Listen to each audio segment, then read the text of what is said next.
The lights of the CNN studio blazed hot against Jasmine Crockett's dark blue suit as she sat confidently across from Kash Patel, former Trump Defense Department official. The tension in the room was electric, with viewers across America sensing the coming storm. Just moments earlier, Patel had leaned forward, a smirk spreading across his face as he delivered what he thought would be a knockout blow to the freshman congresswoman from Texas. "You know what's funny?" Patel said, his voice dripping with condescension. "Congresswoman Crockett claims to be some brilliant attorney, but clearly she doesn't understand basic constitutional law. Maybe she should go back to law school before lecturing anyone about legal matters." The studio audience gasped. The moderator's eyes widened. Kash Patel sat back, arms folded, looking smugly satisfied at his brutal takedown of the rising Democratic star. But Crockett didn't flinch. Instead, a slight smile crossed her face as she reached for a folder on the table. Inside was something Patel never expected, evidence that would not only defend her legal credentials, but completely dismantle his own credibility on national television. What happened next left the entire panel speechless. The moderator struggling to maintain order, and Kash Patel's face drained of all color as Jasmine Crockett delivered a response so devastating it immediately went viral across social media. This wasn't just another political debate. This was the moment Jasmine Crockett turned Kash Patel's mockery into her greatest triumph. Before we dive deeper into this explosive confrontation, hit that subscribe button and turn on notifications so you won't miss our latest political analysis and breakdowns of the most dramatic moments in Washington. The CNN special, Democracy in the Balance, had been promoted for weeks. The network had assembled a panel of political heavyweights to discuss the ongoing tensions between Congress and the Justice Department. The moderator, veteran journalist Michael Barnes, knew the combination of personalities would create sparks, but even he couldn't have predicted the firestorm about to erupt. Kash Patel entered the studio that evening with the confident swagger that had become his trademark since his days in the Trump administration. At 43, the former chief of staff to the acting Secretary of Defense had built his brand as a conservative fighter unafraid to take on the establishment. With his slick-back hair and expensive suit, he projected the image of a Washington insider who knew where all the bodies were buried. "Good to be here, Michael," Patel said as he shook the moderator's hand firmly. "Looking forward to setting the record straight on a few things." His eyes darted toward Congresswoman Crockett, who was reviewing notes at her seat. Jasmine Crockett had arrived 30 minutes early, as was her habit. At 42, the freshman representative from Texas's 30th Congressional District had already made waves in Washington. Before entering politics, she had built a reputation as a formidable civil rights attorney representing clients in high-profile police brutality cases across Texas. Her election to Congress had been historic, a progressive black woman who spoke plainly and refused to back down from confrontation. "Congresswoman, thank you for making time in your schedule," Barnes said, extending his hand. "Always happy to defend democracy, Michael?" Crockett replied with the warm smile that had endeared her to constituents. She wore a tailored blue suit with a gold pin of the Capitol dome on her lapel, professional but approachable. The stakes of this confrontation extended far beyond personal reputations. The country was deeply divided over recent Justice Department investigations into political figures. Conservatives like Patel claimed the DOJ had been weaponized against Republicans, while Democrats like Crockett maintained that no one should be above the law. With millions watching at home, both participants knew this appearance would shape public perception of these critical investigations. Behind the scenes, the production team was briefing both guests. "We'll start with the Justice Department's role in investigating elected officials, then move to congressional oversight powers," a producer explained. Patel nodded confidently. He had spent years at the Department of Justice before joining the Trump administration. This was his wheelhouse. Crockett listened attentively, occasionally jotting notes. Few knew that she had spent the previous night reviewing Patel's public statements and legal history. In her leather portfolio was a file containing information that could completely upend Patel's carefully crafted image, if the moment called for it. As they took their positions on set, the contrast between them was striking. Patel projected confidence bordering on arrogance, occasionally checking his Rolex watch. Crockett appeared calm and focused, arranging her notes methodically. "We're live in 30 seconds, called the floor director. The red lights on the cameras illuminated, and Michael Barnes faced the viewers at home. "Good evening, America. Tonight on Democracy in the Balance, we're discussing the constitutional tensions between Congress and the Justice Department with former Defense Department official Kash Patel and Congresswoman Jasmine Crockett of Texas. Neither Guest fully realized that what was about to transpire would become one of the most watched political confrontations of the year. A moment when prepared talking points would give way to raw, unfiltered conflict that would reveal their true characters to the American public. The interview began cordially enough, with Barnes asking both guests about the proper role of congressional oversight regarding Justice Department investigations. For the first 15 minutes, Patel and Crockett exchanged familiar partisan talking points with occasional interruptions, but nothing extraordinary. The temperature in the room began to rise when Barnes turned the conversation toward a recent congressional hearing where Crockett had questioned a Justice Department official about political interference. "Congresswoman Crockett, your questioning last week drew significant attention," Barnes noted. "Some conservatives have suggested you were grandstanding rather than seeking facts. How do you respond?" Crockett leaned forward slightly. "I was doing my job, Michael. When taxpayers send us to Washington, they expect us to ask tough questions and demand accountability. The American people deserve to know if justice is being applied equally, regardless of political connections." Patel scoffed audibly, shaking his head. "Mr. Patel seems to disagree," Barnes observed. "Your thoughts?" "Look," Patel began, his voice taking on an edge. "What we saw from the Congresswoman was a performance, not serious oversight. When I was at DOJ and later at the Pentagon, I saw how these theatrical hearings actually undermined the work of career officials trying to do their jobs." Crockett raised an eyebrow, but remained composed. Interesting perspective from someone who was repeatedly accused of politicizing intelligence to serve Donald Trump's narrative. The first flash of genuine anger crossed Patel's face. "That's a baseless accusation. I served my country honorably in multiple roles, including as a federal prosecutor. I understand how the DOJ works from the inside." "As do I," Crockett interjected calmly. "I practiced law for years before coming to Congress." Patel waved his hand dismissively. "Civil rights law and state court. We're talking about federal criminal investigations at the highest levels. It's a completely different league." The condescension in his tone was unmistakable. Barnes, sensing the conversation heating up, tried to redirect. "Let's discuss the specific allegations of politicization." But Patel cut him off, now fully committed to challenging Crockett's credentials.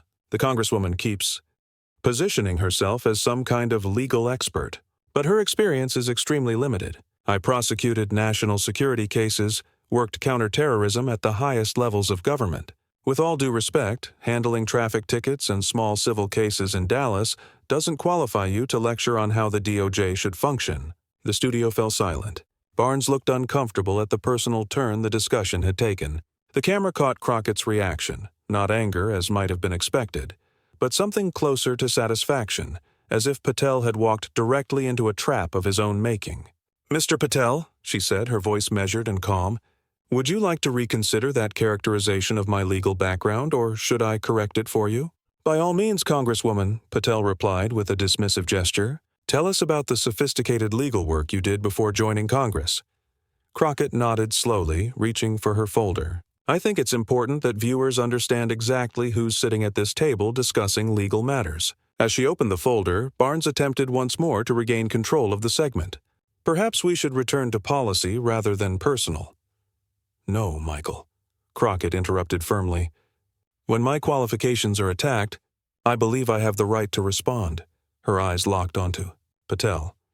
"Especially when those attacks come from someone with Mr. Patel's interesting legal history." Something in her tone caused Patel to straighten in his chair. The smug expression faltered slightly since Mr. Patel brought up our respective legal backgrounds, Crockett continued. "I think it's only fair that we compare them directly." She withdrew several documents from her folder, laying them on the table with deliberate precision.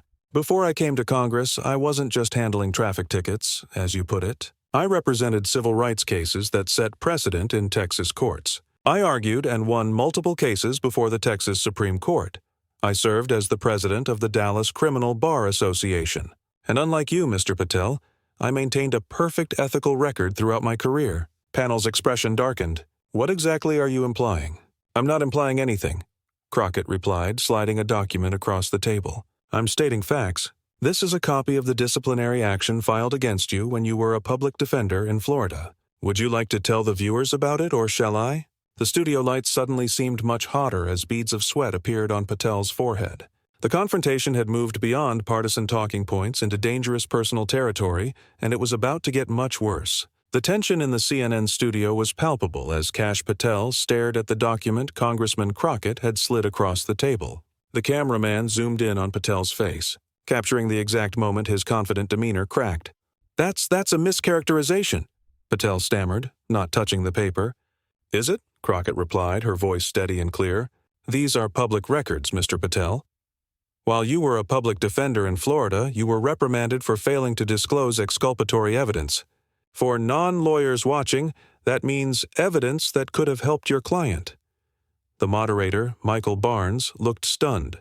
"Congresswoman, are you saying I'm saying that Mr. Patel, who just questioned my legal credentials, has a documented history of ethical violations as an attorney?" Crockett continued, now fully in control of the segment. "And that's just the beginning." Patel's face had turned a deep shade of red. "This is a cheap political stunt.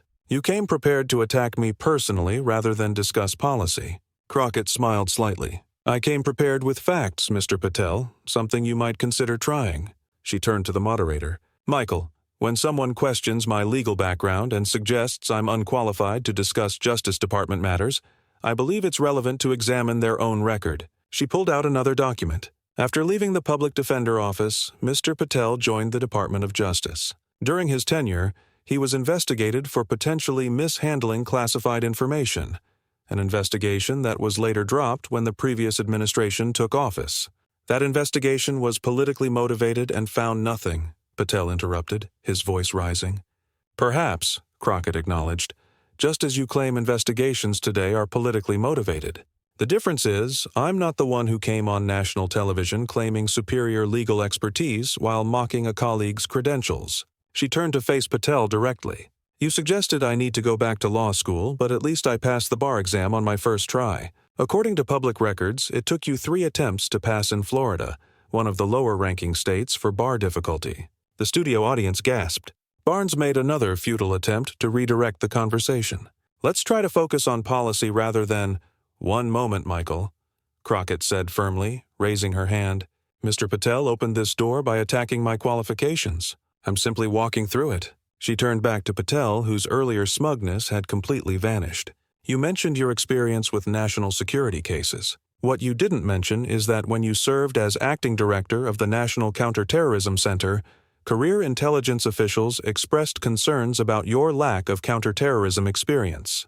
Patel's jaw tightened. "Those were anonymous sources in politically motivated hit pieces, perhaps." Crockett conceded again. But it's interesting that you dismiss criticism of yourself as political while leveling the exact same kind of attacks against others." She paused, looking directly into the camera. "That's called hypocrisy where I come from." The studio had fallen completely silent. Even the camera operators seemed transfixed by the unfolding drama.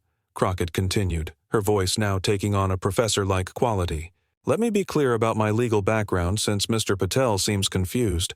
Before coming to Congress, I practiced civil rights law for over a decade. I represented clients in complex constitutional matters involving police misconduct, voting rights, and housing discrimination.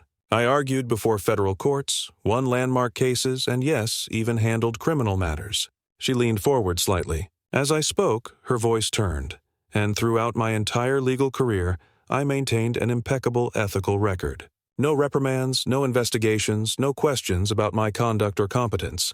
Patel attempted to regain his footing. "You're cherry-picking isolated incidents from I haven't even gotten to your time at the Pentagon," Crockett interrupted, pulling out yet another document. "When you served as Chief of Staff to the Acting Secretary of Defense, you were cited in multiple Inspector General reports for potentially inappropriate interference in department operations." Barnes finally managed to break in. "We need to take a commercial break, but we'll continue this discussion when we return." As the red camera lights turned off, Patel leaned across the table. "This is a disgusting ambush," he hissed. Crockett remained perfectly composed. "No, Mr. Patel, this is accountability. Something you should be familiar with given how often you demand it of others."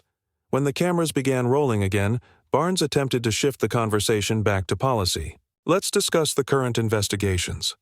But Crockett wasn't finished. "Before we move on, I want to make something absolutely clear to Mr. Patel and to everyone watching at home." She placed her hands flat on the table and looked directly at the camera. "I didn't come to Congress to be underestimated or dismissed. I came because our democracy faces serious challenges, and addressing them requires people who understand both the law and the lived experiences of everyday Americans. She turned to Patel, who was visibly seething. So the next time you feel tempted to question my qualifications or suggest I need remedial legal education, remember this moment. Remember that I came prepared with facts while you came with condescension. And ask yourself which approach better serves the American people. The moment was electric. In studios across the country, technicians and producers watched in amazement. On social media, clips of Crockett's takedown were already spreading like wildfire with hashtags like Crockett Cooks and Cash Out trending nationally. What had begun as a policy discussion had transformed into something much more significant. A moment when preparation met opportunity, when disrespect was met with devastating competence, and when a freshman congresswoman showed America exactly why she belonged in the halls of power. The aftermath of the CNN confrontation between Jasmine Crockett and Kash Patel was immediate and far-reaching. As the segment ended and the cameras stopped rolling, the studio remained unusually silent. Staff members exchanged glances, sensing they had just witnessed something extraordinary. Patel quickly removed his microphone and stormed off the set without the customary handshakes or thank yous. His press aide, a young woman who had been watching from the sidelines, hurried after him, already on her phone trying to manage the unfolding crisis. Crockett, by contrast, remained composed. She thanked the moderator and crew collected her documents methodically and walked calmly to the green room. Only when the door closed behind her did she allow herself a moment of reflection, taking a deep breath before checking her phone, which was already flooding with notifications. Within minutes, clips of the exchange had begun circulating online. The moment when Crockett pulled out Patel's disciplinary record was already being edited into memes and reaction videos. A clip titled, "Congresswoman Crockett Destroys Kash Patel with Facts" had reached over 100,000 views in the first hour. On Twitter, now X, the reaction was swift and divided along predictable partisan lines. Progressive accounts celebrated Crockett's preparation and poise. Watch at Jasmine Forrest come with receipts while Kash Patel thought he could just wing it. This is why representation matters. Crockett cooks. The way she maintained her composure while systematically dismantling his arrogance was a masterclass in handling mediocre men. Cached accounts meanwhile accused Crockett of ambushing Patel with personal attacks. Classic Democrat playbook: can't win on policy, so attack character instead. Crockett came with oppo research instead of ideas. Notice how they let Crockett talk uninterrupted while cutting off Patel. Media bias on full display tonight. But even among conservative commentators, there was grudging acknowledgement that Patel had been outmaneuvered. A respected right-leaning legal analyst tweeted, "Whatever your politics, that was a tactical error by Patel." Never question someone's credentials unless you've thoroughly researched their background and your own record is spotless. Politics 101. By morning, the confrontation had broken out of the political media bubble and entered mainstream consciousness. All three major network morning shows played clips with anchors and commentators dissecting the exchange. On Good Morning America, political analyst Rebecca Johnson observed, "What made this moment so powerful wasn't just that Congresswoman Crockett defended herself. It's that she turned what could have been a personal attack into a substantive discussion about accountability and qualifications. That's rare in today's political environment." The moment resonated particularly strongly with Black women across America, many of whom recognized the familiar experience of having their qualifications questioned despite exceptional credentials. Social media filled with personal stories from Black female attorneys, doctors, and executives who had faced similar dismissive treatment in their professional lives. One viral tweet from a prominent civil rights attorney read, "Every Black woman professional has been in Jasmine Crockett's position. The difference is most of us don't have the receipts ready and a national platform. She spoke for all of us last night. Watch how you speak to me." By midday, Patel had released a statement through his spokesperson.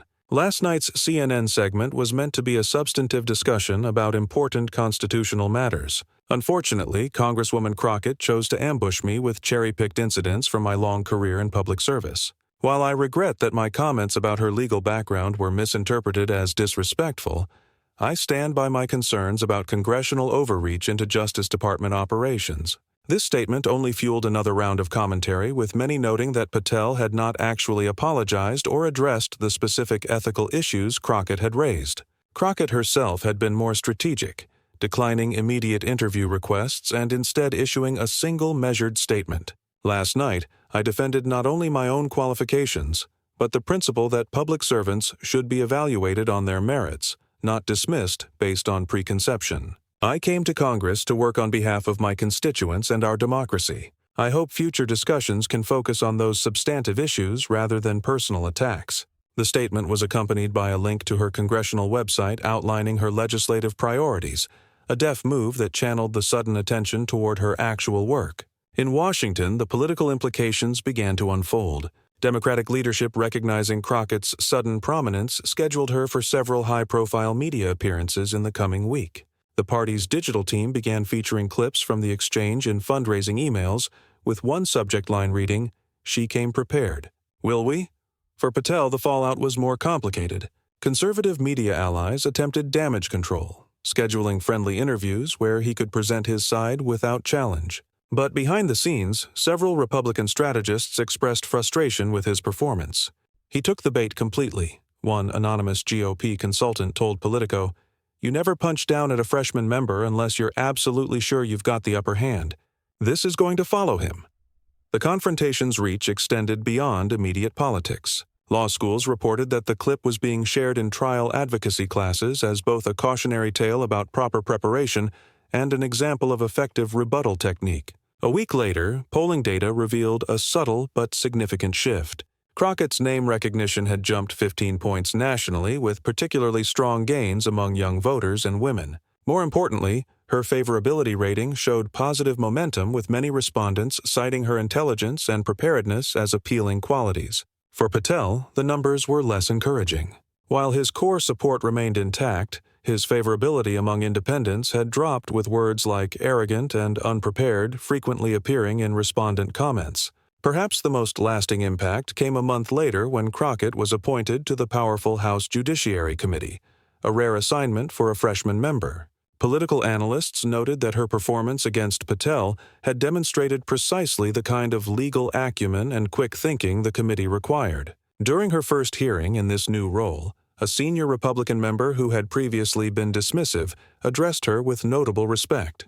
The gentlewoman from Texas raises an excellent legal point that deserves consideration. It was a small moment, unremarked upon by most observers, but for those who had followed the aftermath of that CNN confrontation, it represented something significant.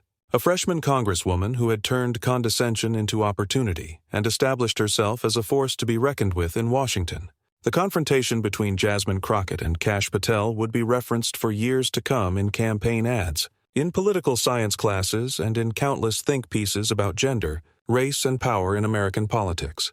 But its most profound legacy was invisible to cameras in offices and boardrooms across America. People who had been underestimated prepared their own folders of evidence, inspired by a congresswoman who had shown exactly how to turn dismissal into triumph. Thanks for watching our breakdown of this historic confrontation between Kash Patel and Congresswoman Jasmine Crockett. If you enjoyed this analysis, please hit the like button and subscribe to our channel for more in-depth political coverage. Don't forget to turn on notifications so you'll never miss our latest videos examining the most dramatic moments in Washington. Leave your thoughts in the comments below. Do you think Crockett was justified in her response, or did she go too far?